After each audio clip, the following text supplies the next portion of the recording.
Hello, Squishies! I am Andrew, and welcome to another Squishy Shorts. This time, we are looking at The Secret of Monkey Island.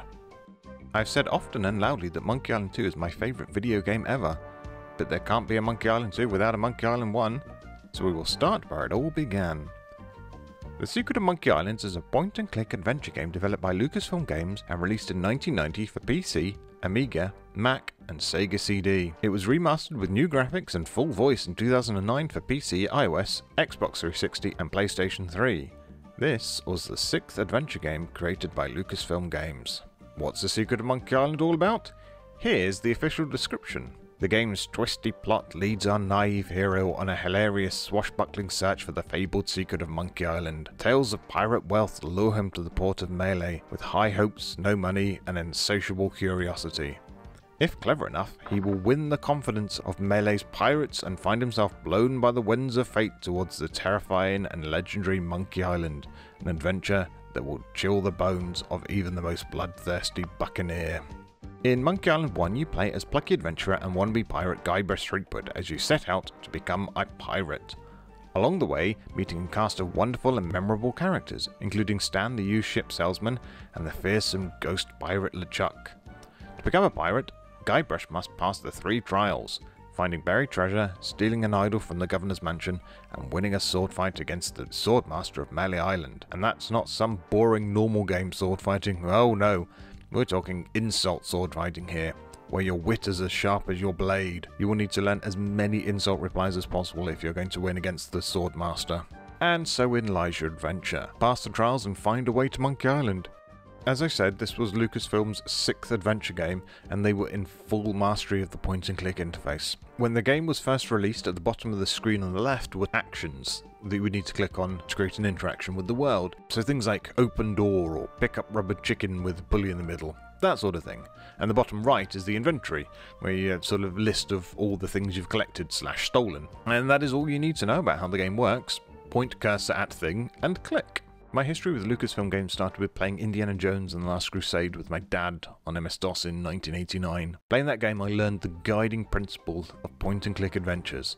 Try everything with everything. Although, side note, this is not a strategy to try with Sierra Games, which will likely gleefully kill you for such reckless antics.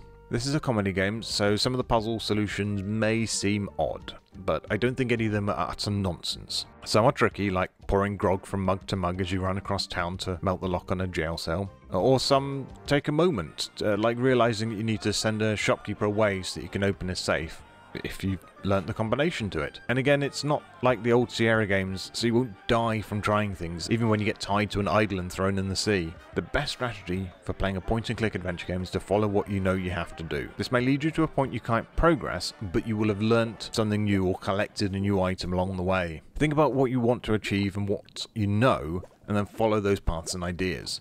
Chip away and you'll soon solve the puzzle, and then the next one and so on. And the game will tell you, or hint at you, as to what you need to do, although that's not strictly true of the special edition, which does come with a hint system if you're feeling stuck. I do need to talk about the special edition for a moment. It is great to still have the games playable again, though 14 years on from the release of the special edition versions, it is no longer available for iOS. Gone are the interaction words and inventory at the bottom of the screen, replaced by them being a pop-up that you can bring up at any point. All interactions are also bound to what the most likely thing you want to do is, so if there's a door, the game will assume you want to open it, so you don't have to bring up the interactions menu, so you can just click on that door and it will assume you want to open it and therefore open it. All this just leads to you not moving the cursor quite so much around from the top to the bottom of the screen. Personally, I don't like the new visual style of the game for the special edition. The series changes style with each game, so it's not that I can't accept a new art style, but I always found the special edition versions to look a bit cheap. Luckily for me, there is an option to switch between the new special edition graphics and the original graphics. The special edition features re-recorded music and full voice recording from the cast who performed the roles in later games in the series, so I do understand and accept why people playing the game for the first time would play the remastered version as opposed to having to read all the dialogue themselves.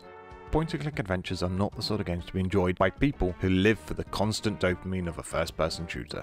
But if you're the sort of person who likes to binge watch a TV show and fully focus on it, then you are likely someone who will get a lot of satisfaction out of this sort of game. And try it, might just like it. The Secret of Monkey Island is a classic of the genre for a reason. It is a genre that emphasizes dialogue, story, and puzzles, and by this point Lucasfilm Games were at the top of their craft. The world, characters, story, music are all so memorable. The question was, how could they possibly top it? Have you played The Secret of Monkey Island? Do you prefer the original or remastered graphics? Let us know in the comments. We'd love to hear your thoughts. As always, this has been a pleasure, and we'll see you on the next one. Bye!